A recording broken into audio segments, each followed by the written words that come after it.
Hi, Cariad. At last. Faint o amser ydyn cymryd ti at fy ffôn? Wel, dyw rai ohonyn ddim yn cael y pleser o fynd allan drwy'r amser. Literally, is ti mas am dy ben blwydd di wrthos diwetha? Hei, mae hwn yn bach yn wahanol, yn dyw e? A gath y ti stinking hangover bore wedyn. Oh, yeah.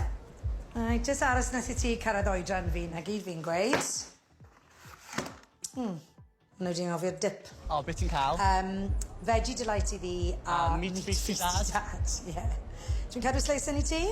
Lush. One of each, please. Dar y ffordd nôl nawr. What? Dwi hyd yn oed yn aros mas yn hwyrach na ni. O, dyna'r peth. Nath fi ar Geirys penderfynu mynd i Nghaerdydd ôl y pub. Ni'n cael taxi o'r holl ffordd ma. 50 quid, mind.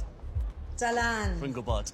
So, o'n i'n clywed tu allan y puls ac yn sydyn dwi'n swyddoli, sgen i ddim ID. O, na. Gallwn ni mynd i ddod â fe i ti hefyd, ond mae dad gyda'r car. A mae dal mas gyda'r boys ar hyn o bryd. O, mae'n iawn. Dwi'n ar y ffordd i taxi na'n cnawr. O'n i'n literally gyda popeth arall, ond dim ID.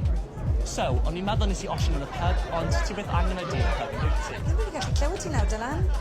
Like, ti byth yn cymryd y pub really, achos ma'n i byth yn tracio fe. Ond Hey, watch where you going, mate. Pwy oedd hwnna? Del?